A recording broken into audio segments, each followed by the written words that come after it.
Nós vamos voltar, depois de algumas semanas, sobre a sequência do estudo aí relacionado à vida cristã. E vamos ver se hoje nós terminamos aí o tema, que é o subtema, sobre a adoração. Na última aula que tivemos, deixa eu caminhar aqui, falamos sobre a lei, sobre a liberdade em Cristo e paramos, na última vez que tratamos do assunto, estudando um pouco o Salmo 150 e o Salmo 47, que fala da adoração, mas que aponta uma perspectiva diferente da interpretação de muita gente, como se o Salmo 150 e 47 apresentassem elementos essenciais do culto, e na verdade não. Porque se de fato fosse elementos essenciais do culto, tanto as palmas quanto todos aqueles instrumentos relacionados aqui no Salmo 150 teriam que ser rigorosamente apresentados no culto a Deus, e se não tivesse, então não seria culto a Deus. Então nós já vimos que por ser uma poesia, e ele apresenta aqui algumas características, ou responde a algumas situações, de a quem devemos louvar, por que devemos louvar, e que quando devemos louvar, e não como. Porque se fosse respondida a pergunta como, então nós teríamos que louvar com som de trombeta, com saltério, com harpa, com adufes e danças, com instrumento de corda, com flauta, com sino.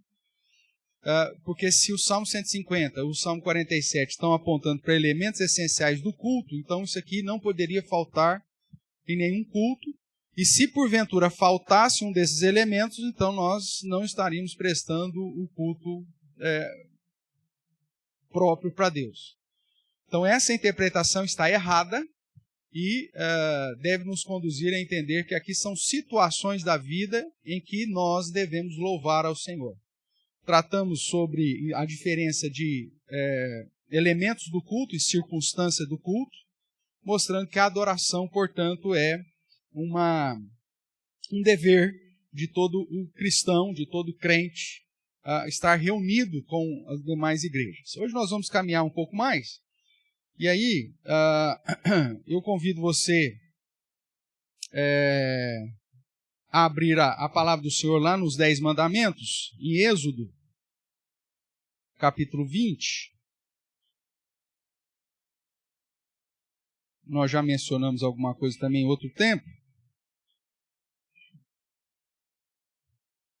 Mas vamos relembrar aí o segundo mandamento, que vai do verso 4 até o verso de número 6.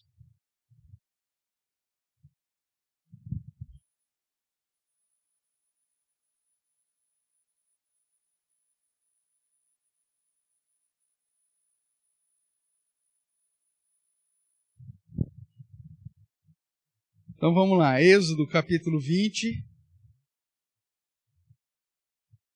O segundo mandamento, que vai do verso 4 ao verso 6.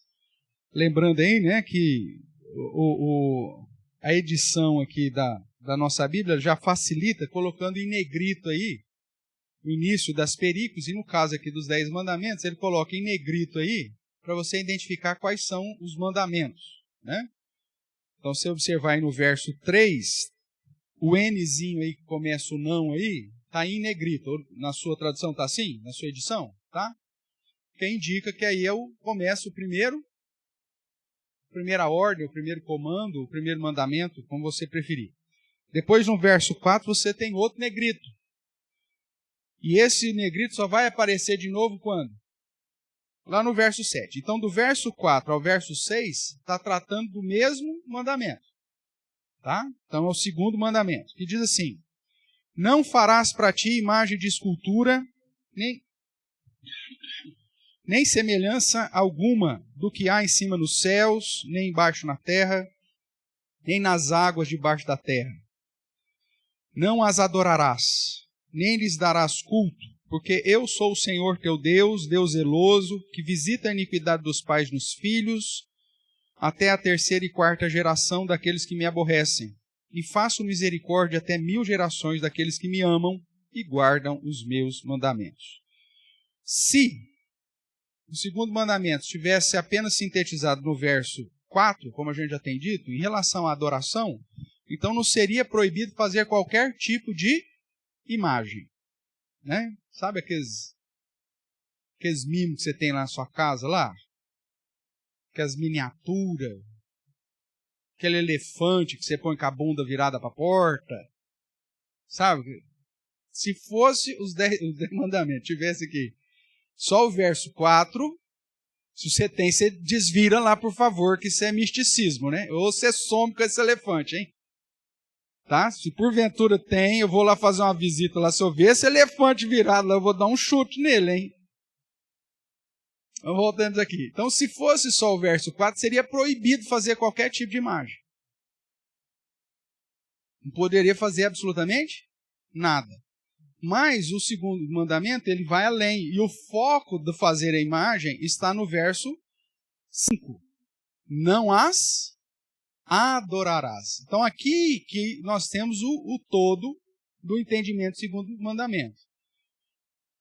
Tanto que no próprio Antigo Testamento, quando o Senhor manda construir o tabernáculo, ele mesmo manda construir algumas imagens.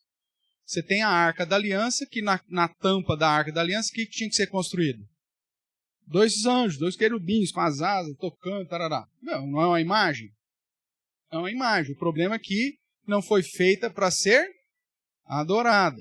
O próprio Deus manda fazer lá a imagem da serpente de cobra, para que as pessoas olhassem para ela e fossem curadas. Lembra disso? Então não tem problema nenhum. A partir do momento, e depois você vai ver muito lá na frente, né? Já no período dos reis, essa imagem que foi feita lá na época de Moisés, deram um nomezinho para ela. Neustã. Né? A gente fala, você deu o nome, você pega amor. Não é assim? Deram um nome para a imagem e aí começaram a adorar a imagem. É o que o Senhor faz lá na época? Manda tirar, acabou com ela, destrói.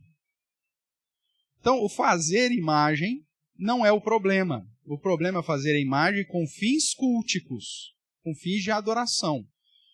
Por isso as igrejas que têm imagens de escultura com fins de veneração, né, que é o nome light aí para idolatria, não, mas eu não adoro, eu só venero, né?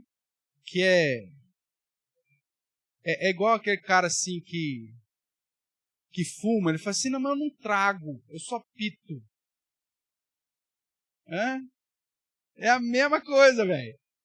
Então, essas igrejas que têm qualquer tipo de imagem, seja figura ou seja escultura,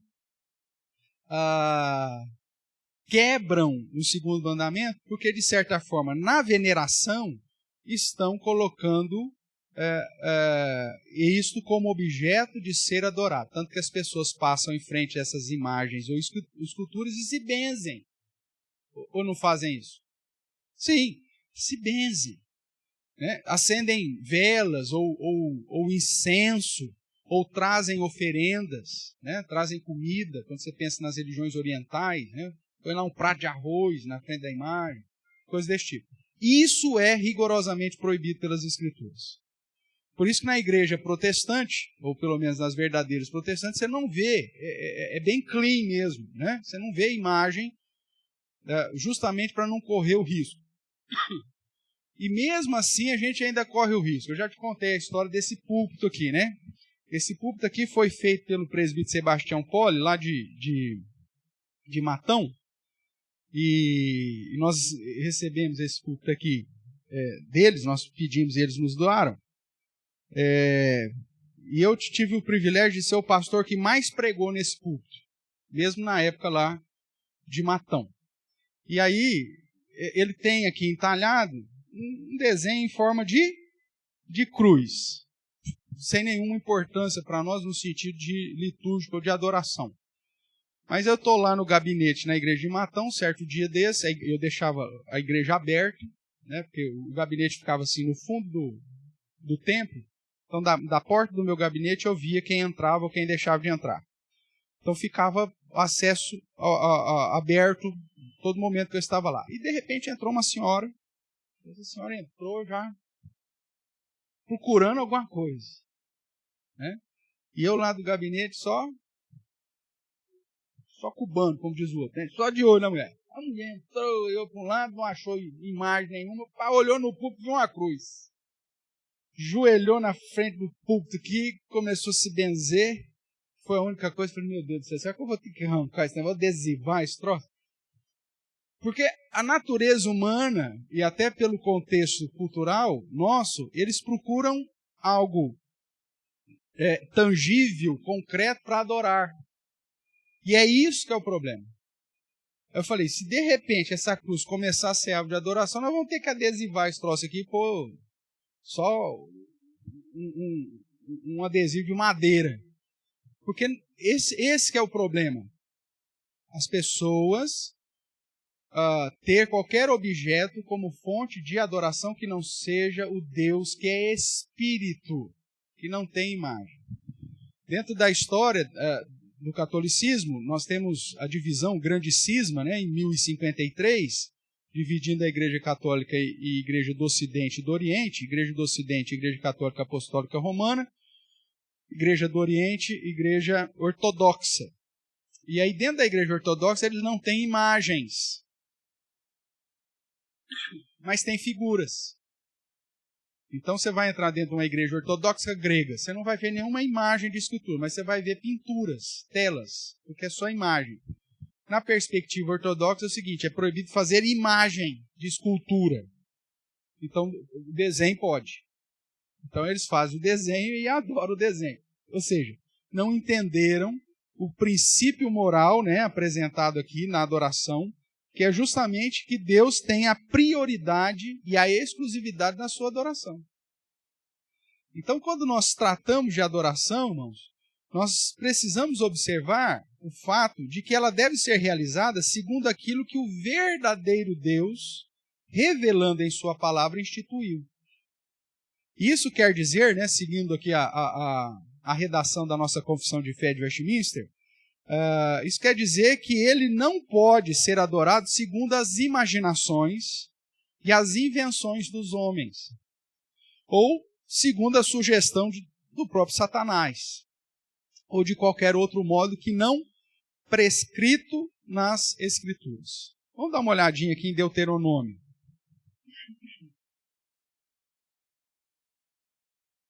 Deuteronômio capítulo 12.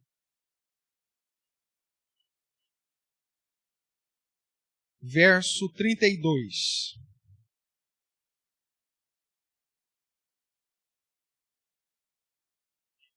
Esse princípio é o mesmo princípio que vai ser apresentado depois na última revelação, né, em Apocalipse. Mas veja aí que joia, esse texto aqui é um texto que você pode marcar aí, porque é importante. Ele vai dizer assim, aqui ele está falando sobre as oferendas e tudo mais, o que comer, o que não comer, aquela coisa toda, que nós sabemos que na lei cerimonial já foi cumprida em Cristo, mas o capítulo 12 fala sobre o culto verdadeiro. E lá no verso 32 nos é dito assim, tudo o que eu te ordeno, o que você faz? Observarás. Nada lhe acrescentarás, nem diminuirás. Ou seja, o que é o princípio aqui? Fidelidade ao que Deus revelou. Então, o que vai ter no culto? Aquilo que Deus manda ter no culto. E aqui que fundamenta o princípio regulador do culto. A gente só coloca no culto elementos que Deus ordenou. O que Deus não mandou, não coloca. Problema, estou reforçando isso para você relembrar. As outras igrejas, a maioria delas fazem o quê? Se Deus não proibiu, pode. Deus proibiu o pastor entrar no culto plantando bananeira ou dando piruleta? Não proibiu em lugar nenhum. Então, se o pastor quiser dar estrela, vir para o púlpito dando estrela, faz. Ou vir de tirolesa, faz, porque não está proibido. Só que, na verdade, o foco não é aquilo que Deus proibiu. O foco está naquilo que Deus mandou. tudo que eu te ordeno. Ele não falou, tudo que eu não proíbo. Ele fala, tudo que eu te ordeno, observarás. Não acrescenta nada e não diminui nada. Vamos lá para Mateus agora, capítulo 15.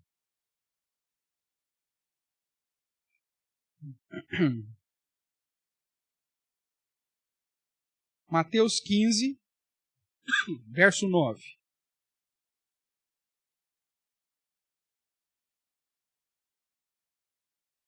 Vamos ler dos 7 ao 9. Jesus aqui chamando a atenção especial dos judeus da sua época, ele vai dizer assim, hipócritas, bem profetizou Isaías a vosso respeito, dizendo, esse povo honra-me com os lábios, mas o seu coração está longe de mim. E em vão me adoram, ensinando doutrinas que são o quê? Preceitos de homens. Na adoração ao Senhor, irmãos, então nós vamos colocar somente aquilo que Ele ordenou e ensinar somente aquilo que o próprio Deus estabeleceu na sua palavra. O que nós temos de asneira, de aberração nos ensinos bíblicos de hoje em tantos lugares é algo absurdo. Que são extremamente preceitos de homens. Né? Tem igrejas que inventam cada uma que você fala assim, não é possível, não acredito. E tem gente que segue. Eu lembro de uma situação, isso na década de 90, que teve uma igreja no Mato Grosso do Sul, que alguém teve uma revelação que sapato vermelho é de Satanás. E que não podia então usar aquelas umas botinas vermelhas, né?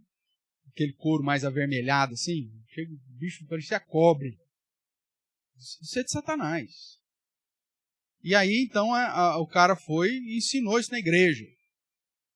Né? A botina vermelha é de Satanás. E aí então proibiu todo mundo que tinha botina vermelha de usar a botina vermelha, que tinha que jogar fora, queimar, sei lá, eu fazer o que com a botina. Cara, onde na Bíblia você vai ter base para falar que a botina vermelha é de Satanás? Isso é fruto da imaginação desse miserável que não tinha fidelidade para pregar o que a Bíblia diz e inventa um negócio desse. E aí esse é só um exemplo gritante de tantos outros ensinamentos que são preceitos de homens. É incrível como nós temos a capacidade de querer ser mais justos do que Deus, né? Ou mais duros do que Deus. Se você pensar nas denominações, infelizmente, grande parte delas sempre coloca algo mais como meio de salvação, além do próprio Cristo. Se é salvo se você guardar determinado dia da semana. Se é salvo se você não comer bacon. Coitado, não sabe de nada. Se você é salvo se você não pode comer nada de porco. Você vai ser salvo se você não cortar o cabelo. Mulher cortou o cabelo, vai para o inferno. Você não vai, você é salvo, Cristo está junto aqui, mas põe Cristo e põe mulher, não pode usar calça comprida. Porque a lei diz que a mulher não pode usar roupa de vestimento de homem.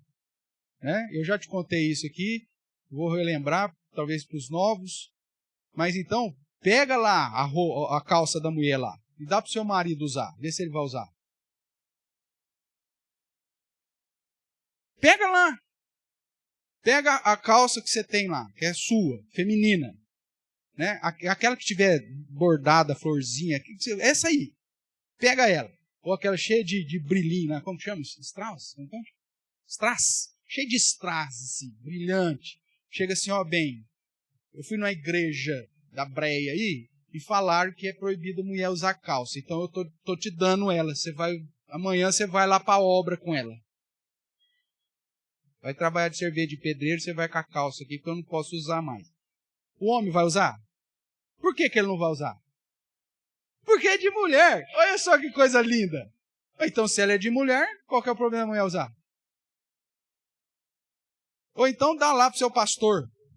O pastor, eu caí em tentação, comprei essa calça aqui, né, com strass. Então, só que jogar fora é pecado, porque foi muito caro. É de grife. Então eu vou dar para o senhor. O senhor vem domingo que vem. Com ela. Na reunião dos obreiros. O cara vai usar? Por que ele não vai usar? Porque é de mulher. Só que o cara chega de púlpito e fala assim, que é do demônio esse negócio. O que é isso, irmãos? Preceitos de homens. Deus mandou alguma coisa nesse sentido? Não mandou, cara. Então prega a Bíblia. Para de pregar asneira. Seja fiel às Escrituras. Para de fazer sermão alegórico. Faça sermão expositivo. Prega o que a Bíblia está expondo. Pura e simplesmente. Isso é verdadeira adoração, irmãos. Observar o que Deus ordenou. Abra a sua Bíblia ainda em Levítico 10, que é um texto clássico aqui, que é importantíssimo. Nós já falamos dele, mas vamos relembrá-lo.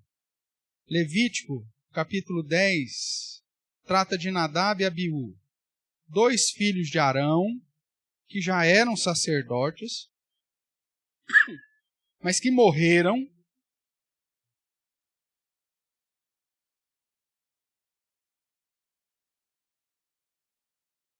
por não observar um princípio. Então diz aí, ó, Levítico 10.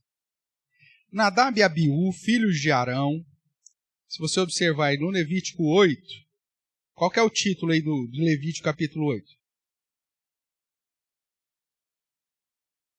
A consagração de Arão e seus filhos. Então eles já estavam consagrados para exercer a função sacerdotal. Não tem nada de errado aqui com eles, no sentido da função. Então diz assim, Nadab e Abiú, filhos de Arão, tomaram cada um o seu incensário, puseram neles fogo, e sobre este incenso, e trouxeram fogo estranho perante a face do Senhor. Agora, a parte final do verso, que é o que é determinante. Então trouxeram fogo estranho perante a face do Senhor, o que lhes não ordenara. Aqui é o fundamento da verdadeira adoração. Eu só faço aquilo que Deus ordenou. Então, quando nós olhamos para Levítico 10, nós reforçamos ainda mais essa ideia do princípio regulador do culto, que é dito lá em Deuteronômio também 12:32, que eu só faço aquilo que Deus ordena, não acrescento nada, não diminuo nada. E esse então tem que ser o padrão da minha adoração. Né? Ai, pastor, fui num culto tão emocionante. Você foi numa apresentação, meu amigo. Porque de cultos, de adoração, não tinha nada. Ai, pastor, agora eles apagam as luzes, fica aqueles flashes, solta fumaça, e com essência ainda, pastor, um cheiro de babalu. Ai, que coisa mais gostosa, me senti no céu. Você sentiu uma enganação tremenda, porque isso não é culto.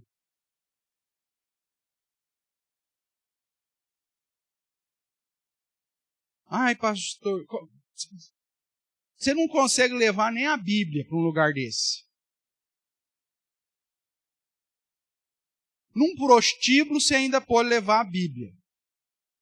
Porque no prostíbulo ainda tem a luzinha assim em cada mesa, então dá para você ler a Bíblia. Num lugar desse é pior que um prostíbulo, porque é tudo apagado, você não tem lugar para você ler. E estou fazendo essa comparação propositalmente. Porque todo culto que não é segundo a prática ordenada pela palavra de Deus é uma prostituição. É assim que a Bíblia apresenta. Então frequentando, mas é tão gostoso. É gostoso ir para o inferno. É assim mesmo que vai. As pessoas vão felizes para lá. Mas o culto presbiteriano é muito frio. Não, a diferença, irmãos, é o seu coração. Porque eu não sei quanto a você, mas eu me emociono com a palavra de Deus. Não foram poucas vezes que você me viu chorar pregando. Mas por quê? Porque tinha uma moça esvoaçante? Eu fiquei emocionado porque tinha uma moça lá dançando na minha frente? Não. Então, somente porque eu li a palavra e apliquei a palavra. Isso é verdadeiro culto, irmãos. E Deus falando com você quietinho aí, ó. Às vezes eu estou falando as coisas aqui nem direcionado sobre aquilo que o Espírito Santo fez eu preparar. Às vezes, ó, um tempo antes, e Deus está ali, ó, falando suavemente no seu coração, e aquele negócio está te alimentando, ou te consolando, ou até te exortando. Isso é culto a Deus. Agora, quando você vem com as expectativas erradas, o culto vai ser uma chatice para você, não. Mas o problema não é o culto. O problema é o seu coraçãozinho pecaminoso que criou uma expectativa errada para o culto. Por isso Deus não fala contigo. Porque você está querendo sentir. Está querendo ver. E bem-aventurado é aqueles que não viram e simplesmente creram. Deus fala com a gente de maneira silenciosa. É assim que funciona. Agora, o que eu preciso, então? O que é preciso para se adorar no sentido bíblico? Primeiro, o alvo dessa minha adoração, né? Deus, que é único, soberano, digno de adoração, revelado nas Escrituras. Se você veio aqui, e se não for para adorar a esse Deus, rapaz, vamos lá no culto, tem um baixista lá que, olha, é um fenômeno. Então, se você veio assistir a apresentação do baixista, já era o seu culto. Cara, tem lá um baterista lá, cara. Já era. Ou então, rapaz, tem uma moça bonita lá que canta. Nossa, parece uma deusa. Já era também. Você tem que vir à igreja para adorar o Deus único, soberano, que é digno de toda a adoração, que é revelado nas Escrituras. E aí você tem dois agentes interdependentes naquilo que refere a você, que é você propriamente, o ofertante, e a sua oferta. Nós já estudamos isso em vários momentos, mas a ideia lá de Gênesis 4, né, quando você vê a comparativa entre Abel e Caim, Deus aceitando Abel e a sua oferta, rejeitando Caim e a sua oferta. E aí nós já vimos esse princípio em outros momentos, que a ideia, tem tantos textos aqui que nos apontam para isso, da ideia de que no que tange a mim, no que refere-se a mim, a minha predisposição de adoração tem que estar correta, meu coração tem que estar correto, e a minha oferta tem que estar correta. Ou seja, o meu modo de adoração tem que estar correto. Que tem que estar de acordo com aquilo que o próprio Deus ordenou. Então, o que a gente vê acontecendo na prática litúrgica de tantas e tantas igrejas hoje? Primeiro, que as pessoas vêm como estão. Mas não tem problema vir como está. Não tem.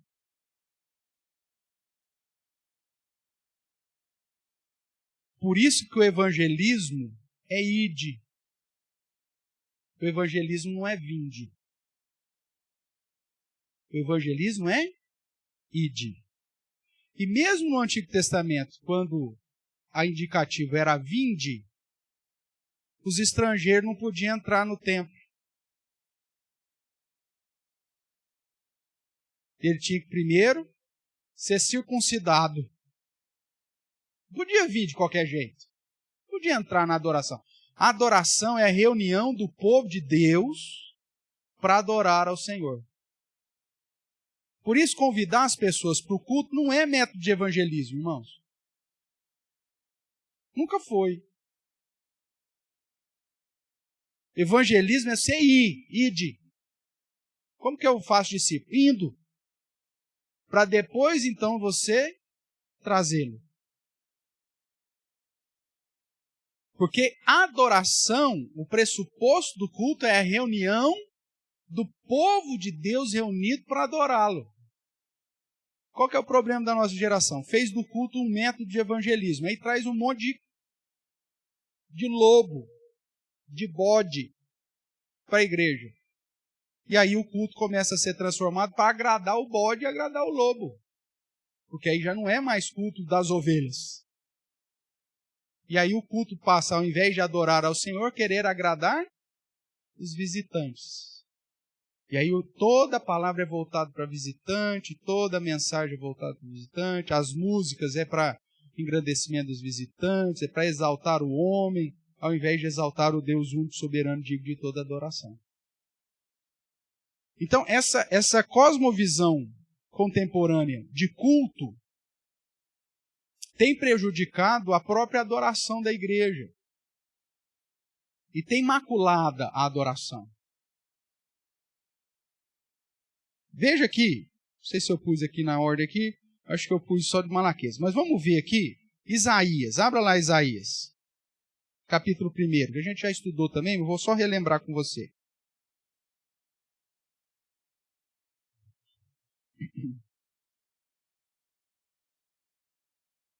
Isaías, capítulo 1.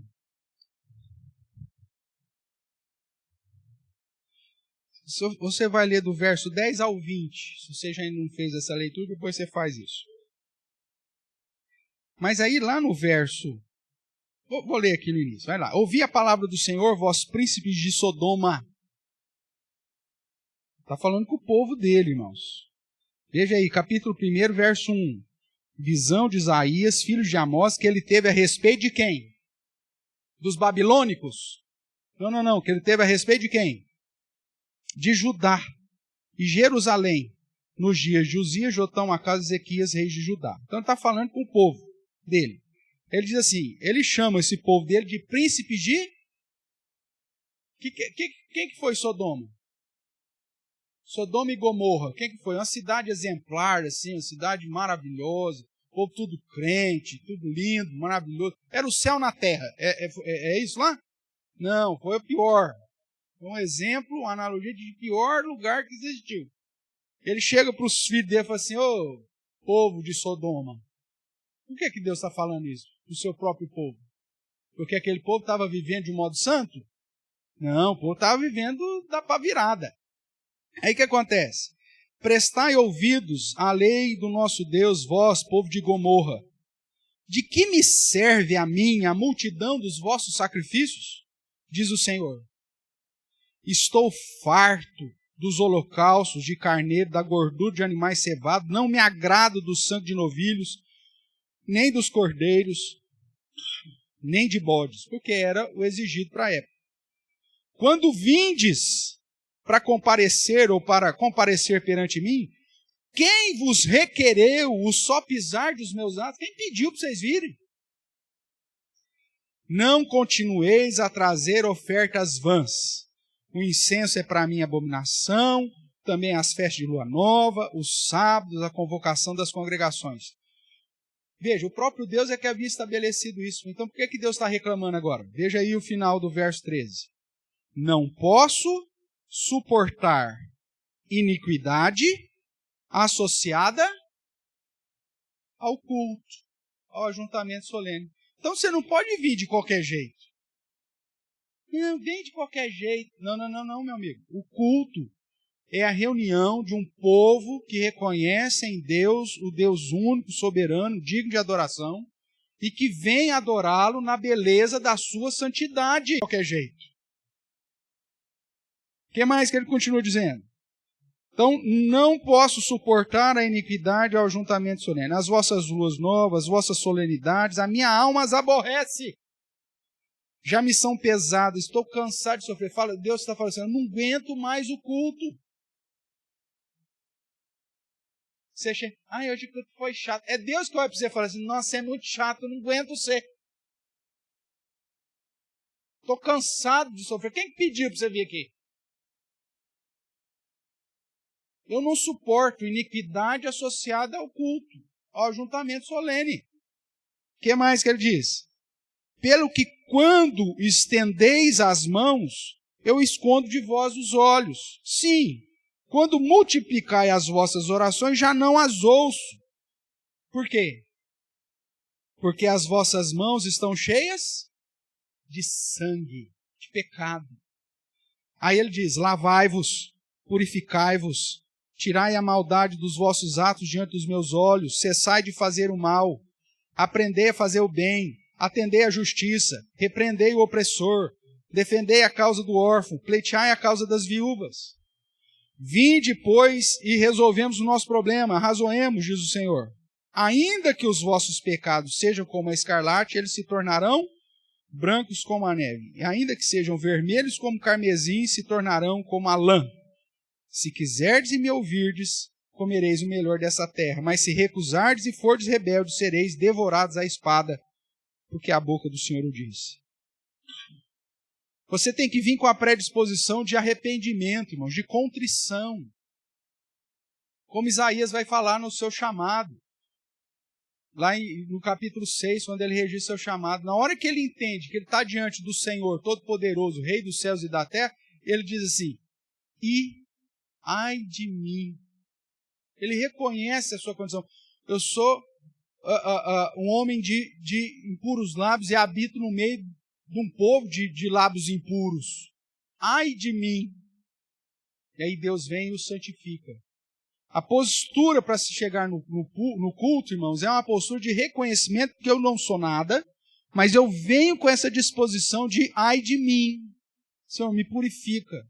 Ou não, eu vim assim, vou continuar assim, estou em pecado, vou continuar em pecado, está tudo bem. Deus fala, eu não tenho prazer em vós. Então, culto é um momento para nós reunirmos para adorar o Deus único, santo, soberano, digno de adoração. Eu preciso vir com o coração contrito. Eu não venho para assistir culto, eu venho para prestar culto. Esse é o grande diferencial. Veja ainda o que diz Malaquias. Último livro aí do Antigo Testamento.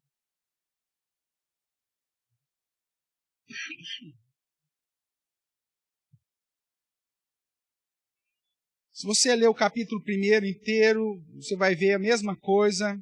Se você ler a parte dos sacerdotes, uma vez que hoje nós somos sacerdotes, você vai ver a mesma coisa. Mas eu quero chamar a atenção a partir do verso 13.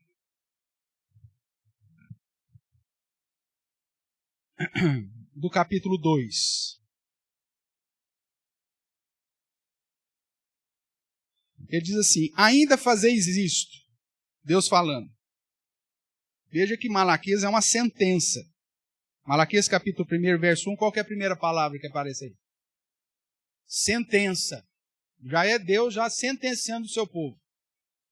E aí ele vai dar os motivos porque ele está sentenciando. Um dos motivos aqui que ele vai apresentar no verso 6. Ainda fazeis isso. Tem mais um motivo porque eu estou sentenciando vocês.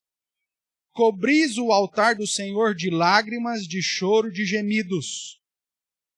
De sorte que ele já não olha para a oferta, nem aceita com prazer da vossa mão. É tudo encenação, não é de coração. A pessoa vem no culto, chora, mas sai daqui e continua vivendo a mesma prática de pecado, não muda. Não há verdadeiro arrependimento, há encenação. Deus fala, não tem prazer nesse negócio não. Ou você vem para mudar, ou não precisa nem vir. O que mais que ele diz? E perguntais, por quê? Por que Deus não aceita com prazer a minha oferta? O Senhor responde no verso 14, porque o Senhor foi testemunho da aliança entre ti e a mulher da mocidade, a qual tu foste desleal, sendo ela tua companheira, mulher da tua aliança, ou seja, porque falta-lhe fidelidade, inclusive na relação conjugal. Falta fidelidade no trato com as pessoas. Se você é infiel com as pessoas, quem faz você pensar que você é fiel a Deus? Porque a sua infidelidade no seu dia a dia reflete, em última instância, a sua infidelidade para com Deus, que tudo sabe e tudo vê. E aí você vem com a cara lavada aqui a prestar culto para ele, chora, ai Senhor, maravilhoso. Cria vergonha na sua cara, rapaz. Você está diante do Deus soberano, único, que conhece o seu coração e que vê o mais profundo da sua alma. Você pode enganar eu, que sou um tonto aqui, e não consigo ver o seu coração. Ainda bem, senão eu morria de infarto no primeiro dia. Mas, ainda bem, né? Mas Deus não. Deus vê o seu coraçãozão, as suas intenções, o porquê que você está aqui. Então, vir para adorar a Deus aponta para uma responsabilidade muito grande, irmãos, de adoração. Se você olhar ainda em relação aqui a Malaquias, no capítulo, deixa eu ver aqui, eu acho que no capítulo 1, que ele está falando da adoração, no verso 7, ele diz assim: ofereceis sobre o meu altar pão imundo. E ainda pergunta: em que te havemos profanado? Nisso que vocês pensam. A mesa do Senhor é desprezível, ou seja, o culto é algo desprezível. Eu posso chegar de qualquer jeito, fazer de qualquer jeito. Desprezível. Quando eu trazeis animal cego para o sacrificar, não é isso mal? E quando trazeis o coxo, o enfermo, não é isso mal? Dá de presente lá para o seu governador, veja se ele vai se agradar disso. Né? E aí ele vai dizendo, verso 18: tomara houvesse entre vós quem feche as portas, para que não acendesses de balde o fogo do meu altar. Veja o que Deus diz: eu não tenho prazer em vós, diz o Senhor dos Exércitos, nem aceitarei da vossa mão a oferta. Trazendo para a realidade do Novo Testamento, é Deus falando assim: quem que abriu a porta da igreja? Antes não tivesse perdido a chave. Para você vir aqui apresentar esse culto sem mudança de vida, sem realidade, sem contrição, sem desejo de glorificar, é melhor que não tivesse vindo. Eu não tenho mais prazer, diz o Senhor. E mais que isso, só não tenho mais prazer, como não vou aceitar o seu culto. Não vou aceitar a sua oferta. Olha só, irmãos, como é sério. Então, nós precisamos entender que a adoração que é expressada no nosso momento de culto é um momento extremamente importante. Negligenciar o culto é tão sério quanto não vir. Né? Ou vir e vir de modo errado. Está no mesmo pacote. Negligenciar a postura correta na adoração é fazer Deus sentir nojo da gente. Não tem prazer. Esconda o rosto. Não ouça as orações. Então, a visão bíblica de adoração deveria nos conduzir a viver uma semana inteira de consagração que culminasse numa reunião, como o culto deveria ser, uma reunião santa. Não porque são santos, mas por pecadores desejosos pela ação perdoadora de Deus. Sabendo que é o Senhor quem vai, de fato, nos purificar, nos santificar. Mas à medida que nós nos cheguemos a Ele com esse desejo. Para a geração de hoje, o culto parece ser assim, é uma opção, né? E é uma opção social. Né? E não uma responsabilidade litúrgica de adoração. Irmãos, nós não estamos adorando a qualquer Deus. Por isso é essencial que a sua postura de ofertante esteja em sintonia com a postura correta da sua oferta. Porque se um dos dois estiver fora do prumo, Deus rejeita. Você pode até vir aqui todo domingo. E Deus, através da sua palavra, está ecoando: quem pediu para você vir aqui? Melhor que não tivesse vindo. Tamanha a seriedade do negócio. Romanos capítulo 12 vai nos falar que o nosso culto é um culto racional. Dá uma olhadinha lá. Depois você dá uma olhada nesses outros versos aí, né? João 4 vai falar que essa adoração tem que ser uma adoração em espírito e em verdade, que Deus procura. Olha só que engraçado isso aqui em João 4, né? O texto diz que Deus procura aqueles que o adorem em espírito e verdade. É desses adoradores que Deus procura. A expressão aqui é como se no culto, está todo mundo aqui, aí Deus está olhando, procurando quem de fato está com a postura correta.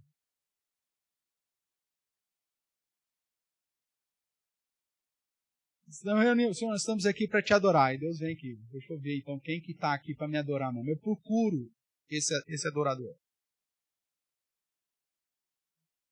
E Romanos 12, você abriu lá, o que diz? Alguém leia bem alto aí para mim, verso 1 e 2.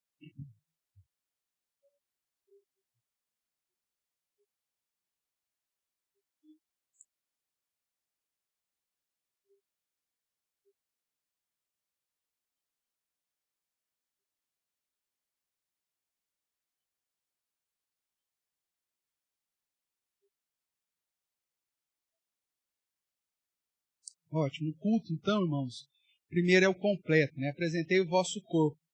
Não é assim, eu apresentei o meu cântico, simplesmente. Não, é o ser por inteiro que vem adorar o Senhor. E isso de uma maneira racional. O culto precisa ser racional. Você sabe a quem você está adorando, como você está adorando, por que você está adorando. Então, quando você vai nesse culto, nossa, eu fui tomado. Na hora que eu vi, eu já estava rodando. Eu nem sei o que aconteceu. Isso aí é espiritismo, velho. Isso é outra coisa. O Espírito Santo de Deus, ele não te domina no sentido de que você perde a sua razão. Na hora que eu vi, eu estava grudado na parede, todo mijado. Tem culto que é isso, cara. Aí você fala assim, mas o que aconteceu? É a unção do leão. Ou então quando você ri, que não parava mais. Olha que coisa linda. Fui tomado. Você foi tomado por um espírito de porco. Porque o Espírito de Deus não faz um negócio desse. É um culto racional. É um culto que te conduz a convencê-lo dos seus pecados, de quão miserável você é e o quanto você precisa de Deus. Não é um culto para você se aparecer, rodopiando que nem um peão. Isso não é culto, irmãos. Isso é vergonha para o Evangelho. É algo que você vai apresentar com o seu corpo em santidade. Você sabe porque você está aqui. Você sabe o Deus a quem se adora. Você sabe qual é a oferta que deve ser apresentada, como tem que ser apresentada, a quem deve ser apresentada. Você prepara o seu coração para se derramar diante desse Deus em contrição. Você está vindo aqui buscar a ação dele na sua vida para transformar aquilo que precisa ser mudado na sua vida. Não para você ter uma experiência. Você tem uma experiência, vai andar numa montanha-russa, sem o cinto de segurança, aí você vai ter uma experiência.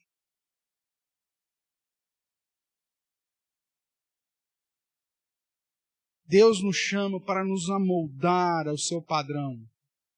E o culto é a reunião desse povo desejoso disso. É assim que tem que ser. Agora, onde adorar? Sob o Novo Testamento, irmãos, a adoração não é restrita mais a um certo lugar. E nem a uma direção. João 4:21 vai dizer isso, né? Deus é Espírito, importa os seus adoradores, o adoram o Espírito em verdade. Não é mais em Jerusalém, não é mais em Samaria, no monte. Não é voltado para o norte, para o sul, para o leste, para o oeste. Não. Deus deve ser adorado em todo lugar. E ele já diz isso aqui em Malaquias 1:11, né? O nome dele é exaltado em todas as nações. Então, aonde que eu devo adorar? Qualquer lugar que nós determinarmos como um lugar para nos encontrarmos com o objetivo de exaltar, engrandecer, adorar e adorar ao Senhor, é lugar de adoração.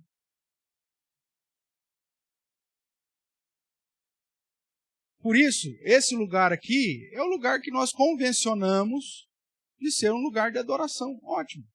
Amanhã depois, não, pastor, não vão alugar mais aqui, nós vamos mudar para outro lugar. Vamos para outro lugar, vai ser outro lugar. Quando nós estávamos reunidos no hotel, no momento em que estávamos reunidos no hotel, aquele lugar aquele centro de convenções se transformava num lugar de adoração. Simples assim. Então aqui não é um lugar santo. Ele é um lugar santo na hora que nós nos reunimos aqui. Fora disso, nada. É um lugar. Como debaixo da mangueira ali também é. Como na praça, não sei na onde, pode ser. Como no estacionamento do shopping também pode ser. Porque é a reunião do povo. Com um fim, um objetivo claro, de adorar ao Senhor, que faz desse lugar um lugar santo de adoração. E é por isso que Jesus fala, não é mais no templo, não é mais no monte de Samaria, não é virado para Jerusalém, não é nada disso. Deus está em todo lugar, e é por isso que eu posso adorá-lo em todo lugar. Quando adorar, pastor? E aí a gente precisa fazer uma distinção entre o culto solene, o ajuntamento solene, e a sua vida no dia a dia, né? Então, a adoração, quando se trata da vida do crente, ela tem que ser permanente, em tudo que ele faz, diariamente. É o que o Salmo 150 vai dizer.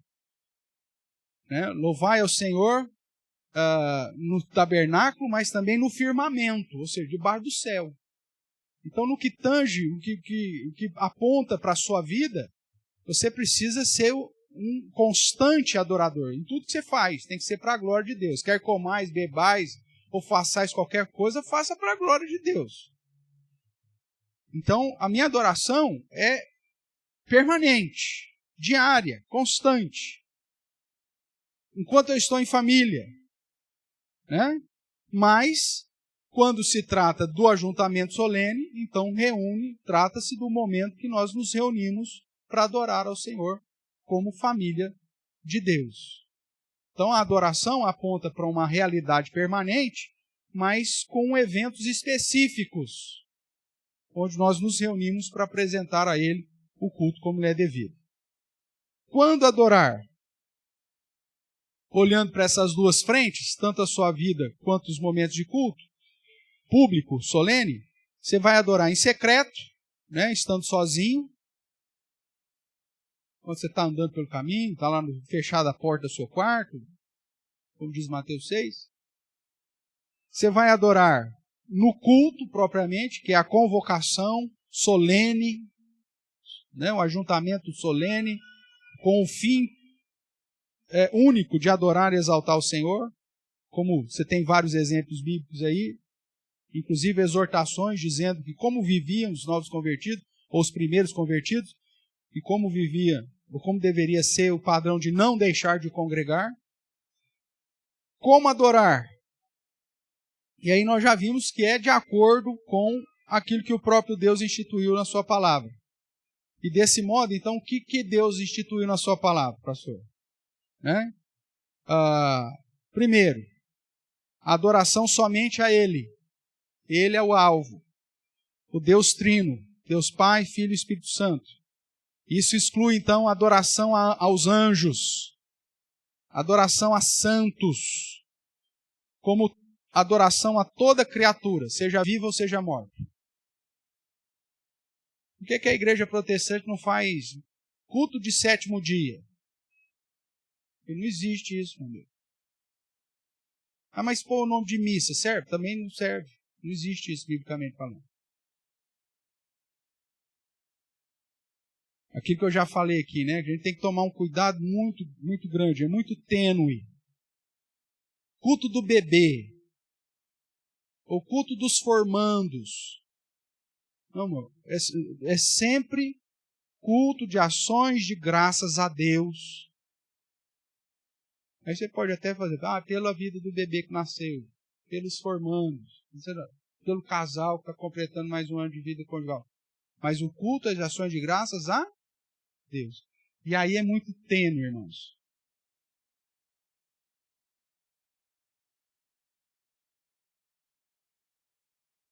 Porque às vezes, o que acontece com a gente? Às vezes a gente faz alguns eventos que a gente não chama de culto, mas tem todos os elementos de culto.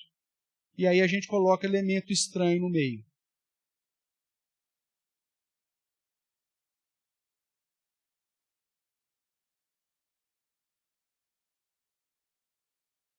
Você tem oração, você tem leitura da palavra, você tem cânticos, Só que aí de repente você coloca uns objetos estranhos. Ah, mas não era culto. Então não é culto, então faça como uma cerimônia. Não ponha cântico, não ponha oração, não ponha leitura da palavra. É uma cerimônia? Então é uma cerimônia. Se você fez um trem aqui misto, isso é pecado, hein?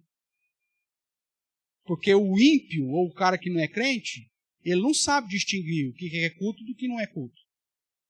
Aí ele vai chegar e falar assim, nossa, eu fui naquela igreja lá, teve um culto estranho.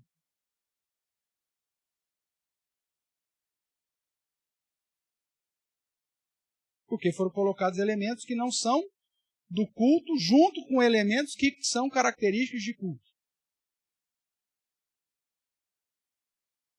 Inclusive, identifiquei um na nossa igreja.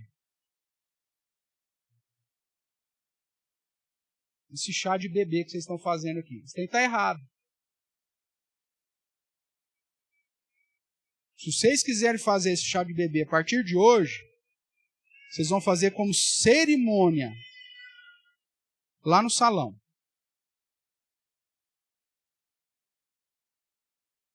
Vou dar um exemplo aqui. Estou falando do geral porque eu sei que todo mundo dá ideia. Não é a diretoria da sala, todo mundo dá ideia. Mas só para você ter uma ideia aqui. Você tem a entrada da mãe. Você tem o altar da mãe. Só falta vocês jogar palmas no chão e entrar com o jumento. A rainha de Jerusalém. Da onde nós vimos isso, irmãos? Lugar nenhum. Para com isso. Isso é vaidade do coração feminino, hein? Aí você tem oração, você tem cântico, aí depois você canta Roberto Carlos junto. Um monte de visitante, porque você chamou um monte de visitante. Aí o visitante sabe identificar se aquilo é realmente um culto ou se não é? Não sabe.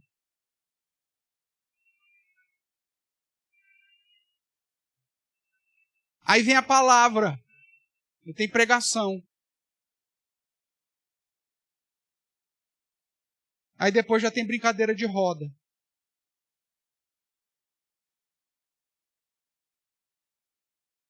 Irmãos, nós estamos caminhando já há 5 anos juntos.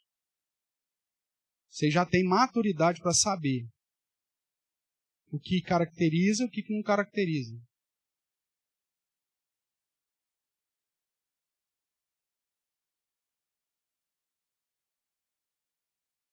Nós estávamos ainda recebendo visita aqui. A missionária, inclusive, ficou tão desconcertada que ela falou, nossa, que diferente, né? Aí depois eu calcei o carão lá em casa e falei, senhor, missionária, você me desculpa lá, mas nós estamos aprendendo a ser igreja ainda, a igreja só tem 5 anos junto aí.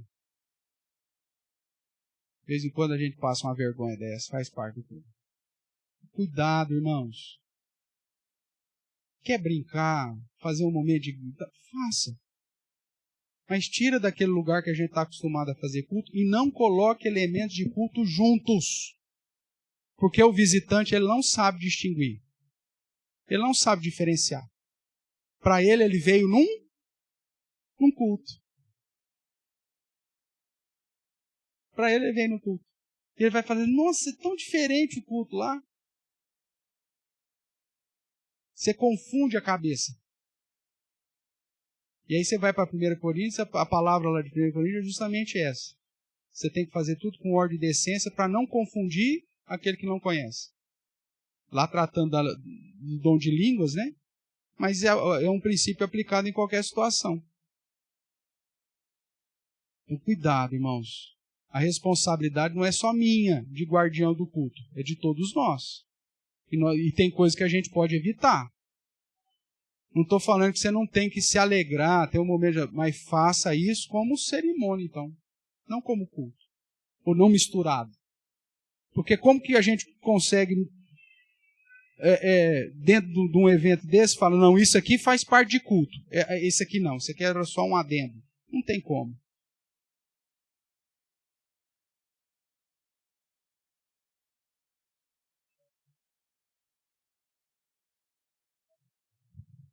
Não, e tudo bem.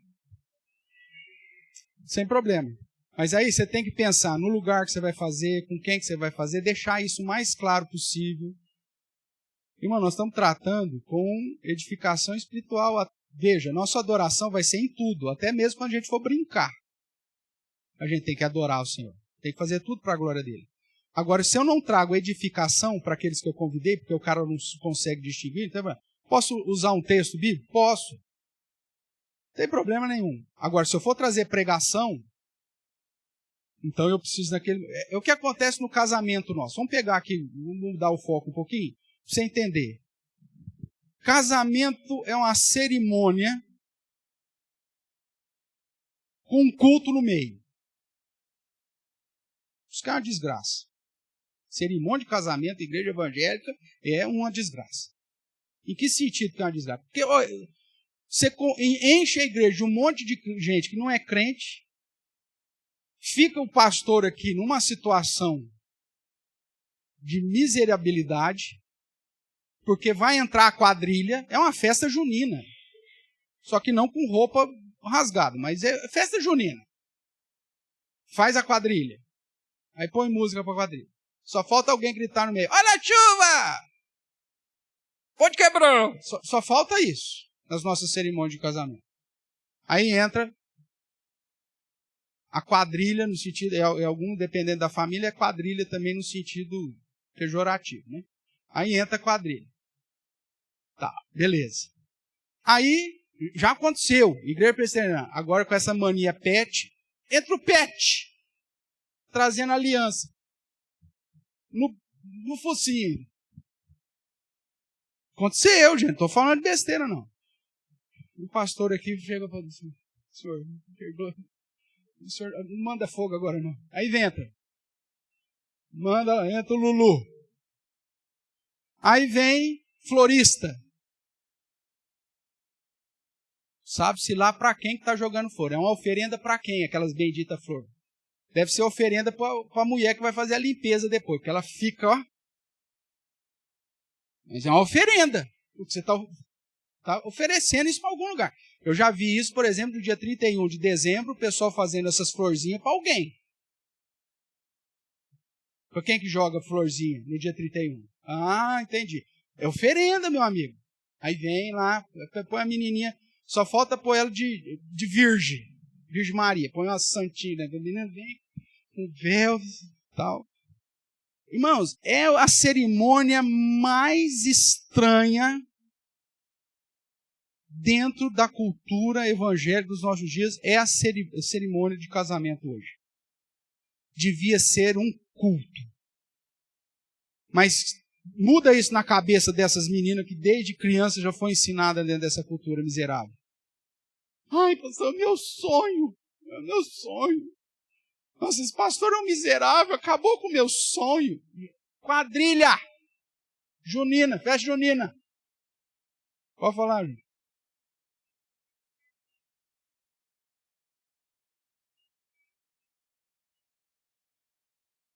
Sem problema, você está fazendo uma oração.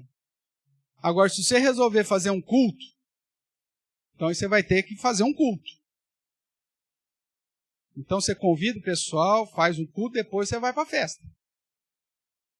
Ele precisa começar de ver, porque senão, aí está lá, vamos pegar o exemplo da festa de aniversário. Está lá na festa de aniversário.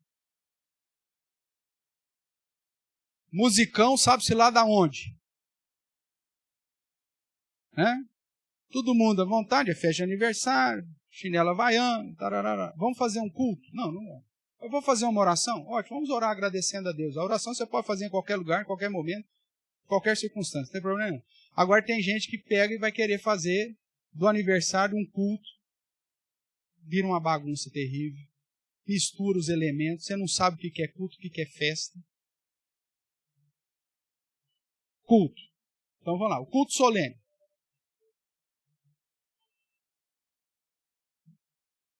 Então vamos lá. Primeira questão, o que caracteriza culto?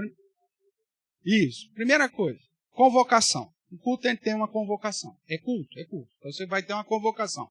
É um ajuntamento solene. Foi convidado. Hoje, às 19 horas, nós temos um Culto. Então é culto. Então, a primeira coisa que caracteriza um culto público, você tem que ter uma convocação para ele. Mesmo que seja já normal, acostumado, todo domingo, 19 horas, você sabe que tem. Tá, você tem uma convocação. Segundo, você tem que ter oração. Tem que ter oração, elemento que Deus manda ter no culto. Leitura da palavra, elemento que Deus manda ter no culto. Pregação da palavra, elementos que Deus manda ter no culto. Cânticos de adoração a Deus, elemento que tal. Ofertório e sacramento quando usado, elementos que você tem base na Bíblia para colocar no culto. Vamos voltar para o casamento, que é um negócio misturado com o culto. Na hora que entra a noiva, a música é para quem? Para quem que é a música?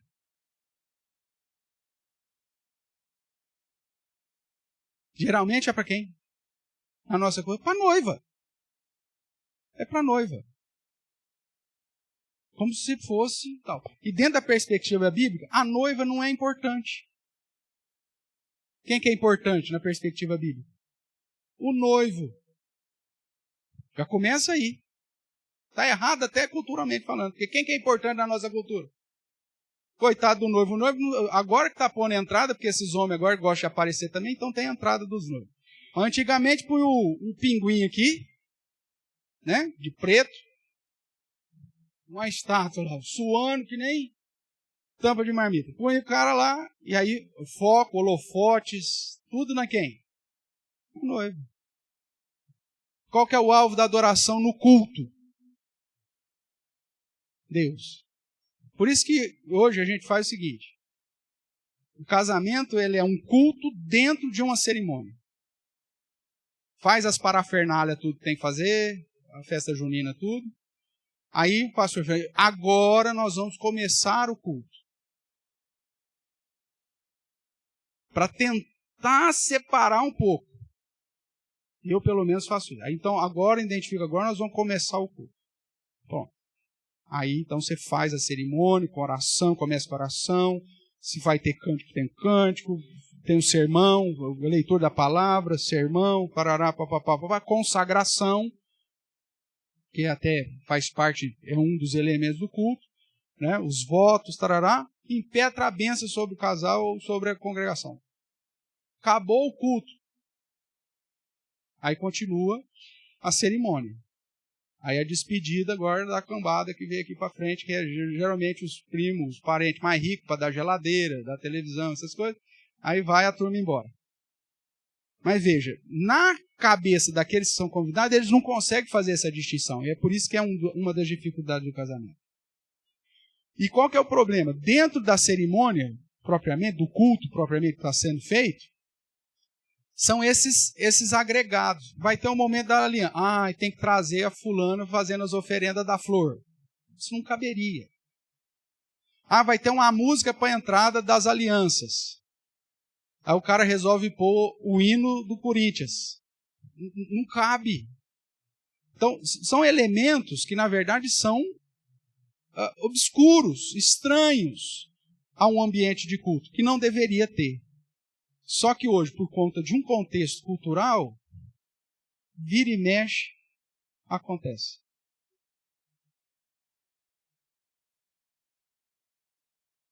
Na verdade, não tinha. Na verdade, o padrão é o seguinte, é o noivo e a noiva entrar. Se vai ter alguma entrada, já tinha sido. Primeiro, porque eles não vêm casar, eles já vêm casados. Ou vêm para casar quando o casamento é efeito civil. Tá? Porque você está colocando foco é na família, você não está colocando foco na noiva ou no noivo. O ideal seria isso. Aí os caras entram, casal, todo o resto é testemunho. Na igreja protestante não tem padrinhos. A gente agregou essa figura, chama de testemunhas, mas na verdade todo mundo é testemunha. Só que a gente coloca uma testemunha especial, que é o pessoal, né, que deu a geladeira. Então você traz a turma. Porque é o seguinte, o cara não deu a geladeira porque ele queria te dar a geladeira. Ele te deu a geladeira porque você convidou ele para ser o seu padrinho. Aí o cara, meu Deus do céu, agora tem que dar a geladeira. Não é assim que acontece?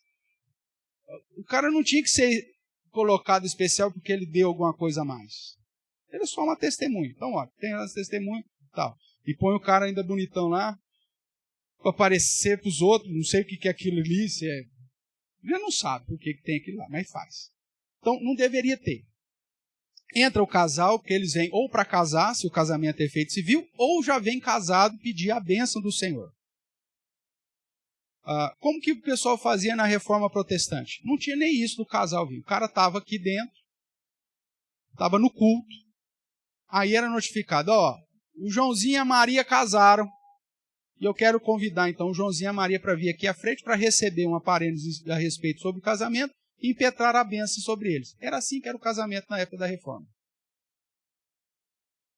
Toda essa pompa que a gente construiu é fruto mais da nossa própria vaidade, isso é verdade, e da cultura.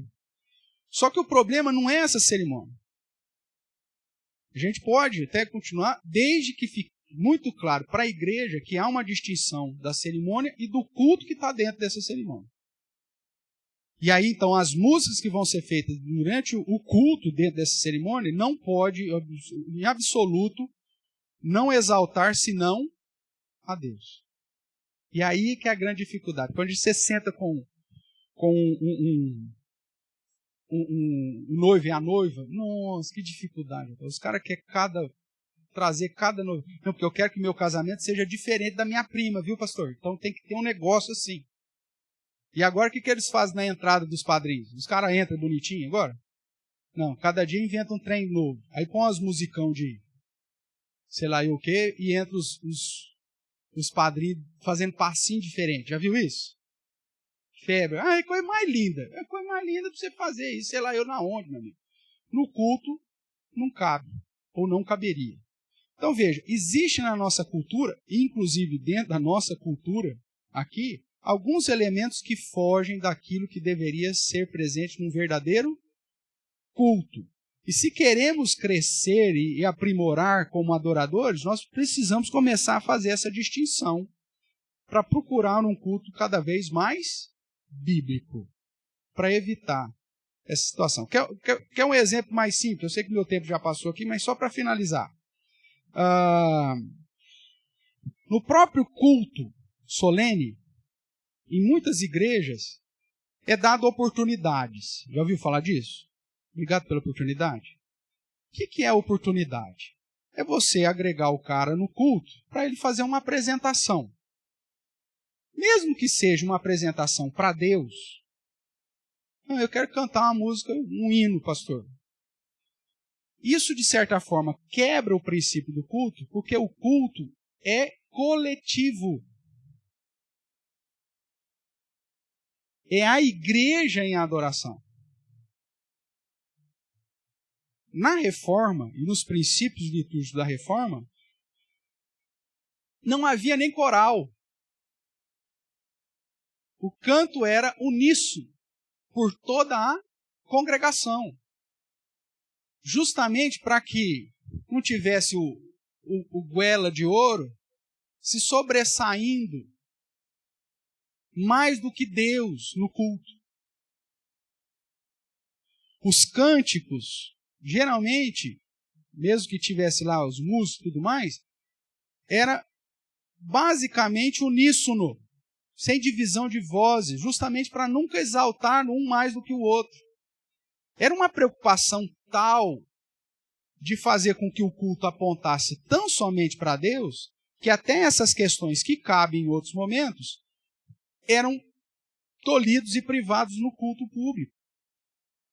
Justamente para o fulano não ter uma voz aparecendo mais do que o outro ter uma apresentação melhor do que o outro, né? Porque aí você dá a oportunidade para um, você tem que dar para todo mundo, né? Você dá para o Chico, dá para o Francisco também. Aí, só que o Chico canta melhor que o Francisco. Aí chega, meu Deus, o culto virou uma apresentação. É por isso que a gente tem tentado embutir na nossa cultura aí um momento de sarau. É um momento que todo mundo tem oportunidade e que não é culto. Não é proibido você ter momento de festa como comunidade cristã. O próprio povo de Israel tinha todos os seus momentos de festa. Só que faziam uma distinção clara do ajuntamento solene para os momentos de festa. E mesmo fazendo um momento de festa para glorificar a Deus, para exaltar ao Senhor, como tem que ser, mas distinto dos elementos pertencentes ao culto. Semana que vem, se Deus permitir, a gente ainda trata sobre adoração, aí eu vou pontuar quais são os elementos e qual que é um possível ordem de culto, para que a gente possa se organizar nesse sentido e tomar cuidado nas aplicações do nosso dia a dia, irmãos, para que nossas atividades sejam o mais fiel possível. E que a gente não erre nem individualmente e nem coletivamente.